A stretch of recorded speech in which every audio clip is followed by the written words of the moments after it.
that we have at hand. I'm looking for something, which is why I'm spacing my words out in my wondering, why is George speaking like that?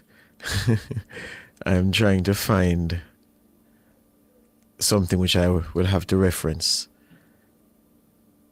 in this program. But yes, good morning to you, listeners, wherever you are.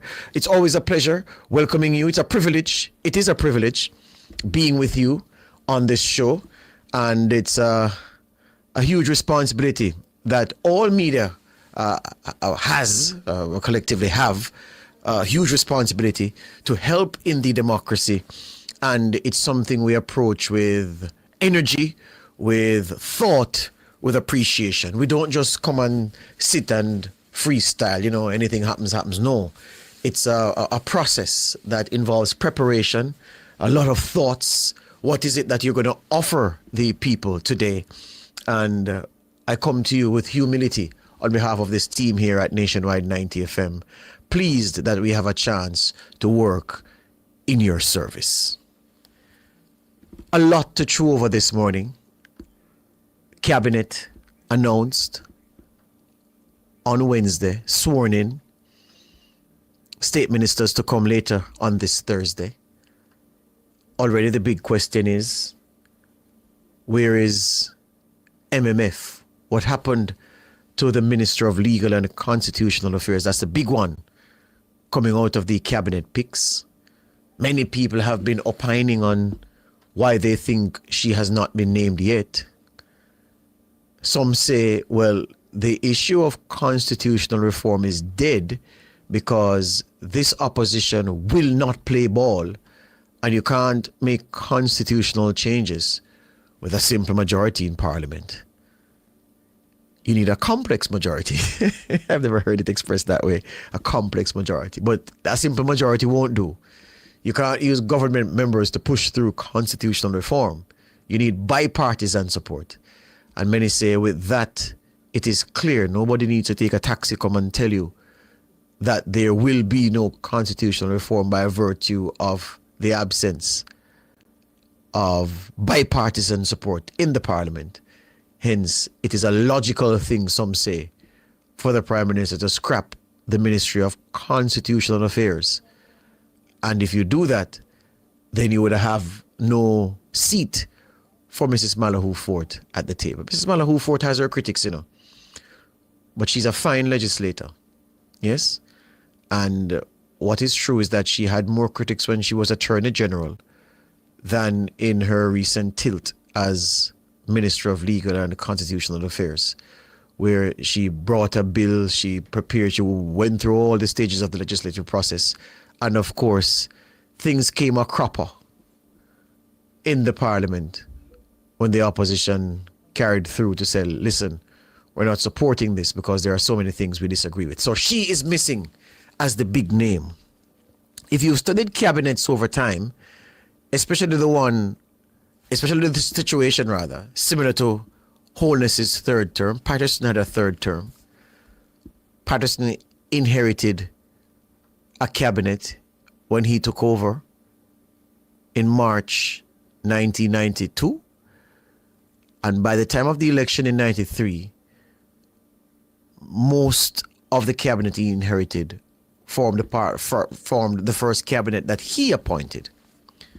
97, he made a few changes. 2002, there were the 93 cabinet of P.J. Patterson had several names different. The 2002 cabinet did. This Holness administration has some of the usual suspects retaining their places in the cabinet, albeit different portfolios. And then some newbies, well, not newbies, some people have returned to the level of the executive to drive government policy and to make decisions on behalf of the taxpayers and their dependents in this country. May I say that it's pleasing to see Andrew Wheatley back.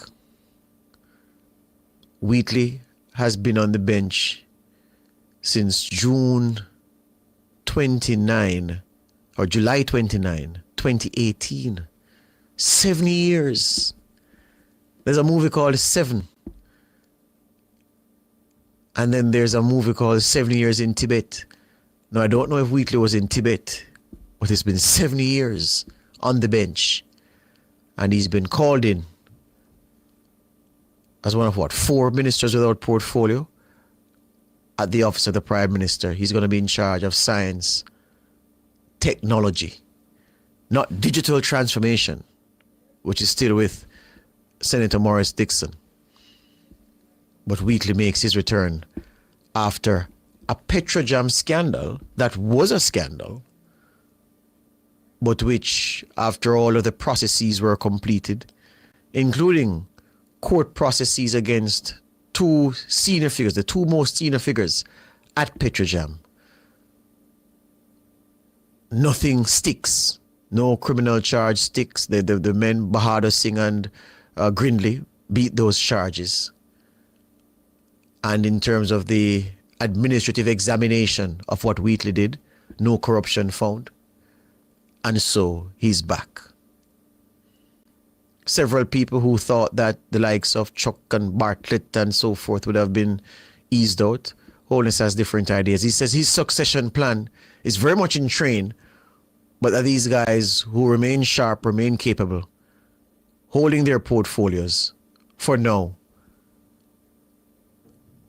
And it is smart to keep close to you a Prime Minister, smart for them to keep close to them people who don't want their throne. And as simple as you see things, as a Prime Minister, you always have to be watching out for those who will stage a palace coup. And I'm not saying that there's any hint of that with this JLP administration, but it's the nature of politics that these things happen where there is a sense that there's a power vacuum about to be created, or that there's weakness at the top. And again, there is nothing to suggest that there's any weakness at the top. In fact, perhaps it is that a Prime Minister has never been stronger than Holness is right now. But simply because of the nature of politics, it's a smart Prime Minister who keeps close to him or her. People who are loyal, people who are focused on the work first, and are not prone to flights of fancy, ideas of leadership for themselves or others. King-making is a hell of a thing in politics, Some people who, on their way to becoming king themselves, want to cover themselves in the glory of having created a king. And if you are a smart observer of the politics, you can see evidence of king-making in this political process that we witness daily. And that process has been severely delayed. Some people want to kill off the process, but it's just delayed. Or is it? So Wheatley comes back, Malahoo Fort out, Audrey Marks comes back, she was there before the election. And no real surprises. People said, I spoke to a couple of people who said they were disappointed that some ministers were reappointed, because when you lead certain agencies in government and you have an idea about policy, where you want to take the entity you lead or which you are a member of the senior leadership of, and if the minister's vision doesn't align with your vision, you're going to have some problems.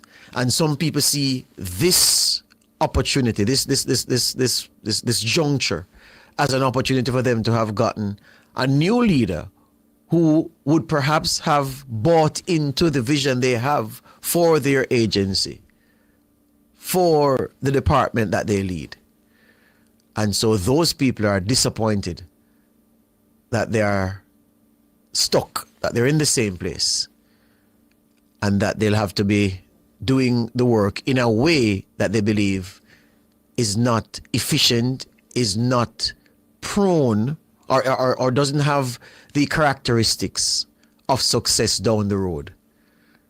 And so they are the ones feeling a bit grumpy this morning about Holness's selections on Wednesday.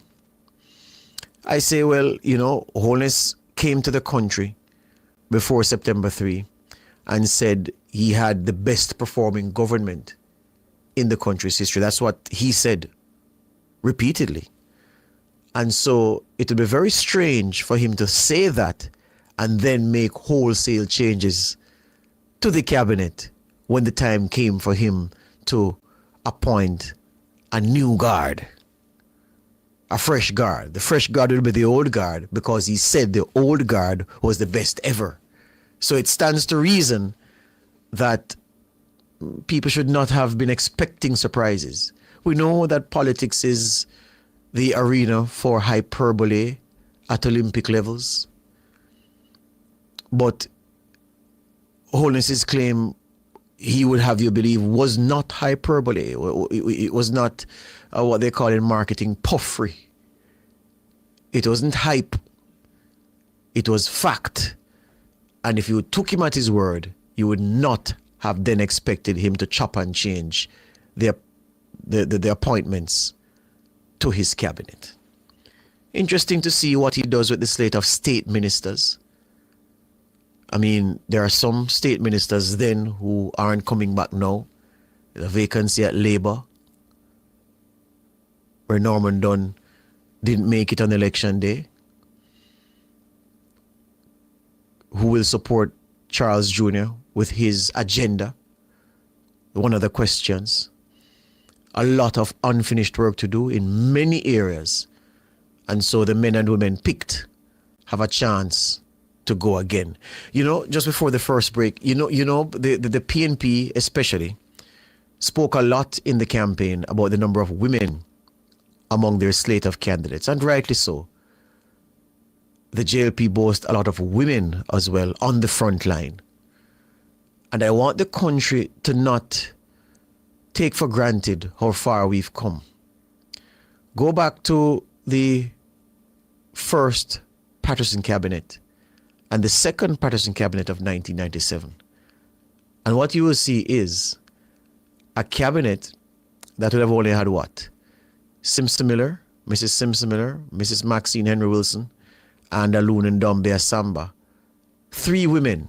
Before Asamba was added, it was Simpson Miller and Henry Wilson. Women were rare at the level of cabinet. No, women plentiful. Plenty women around this Holness executive, with perhaps more women to be added when the role of state ministers is announced. And we shouldn't take for granted that we aren't fettered by the things that cause significant arguments in many other democracies in the world. After the break, the ultimatum given by the PNP concerning who the speaker should be and what Paul Buchanan says he is doing to ensure that the right person is sitting representing West Central St. Andrew in the House of Representatives. After the break.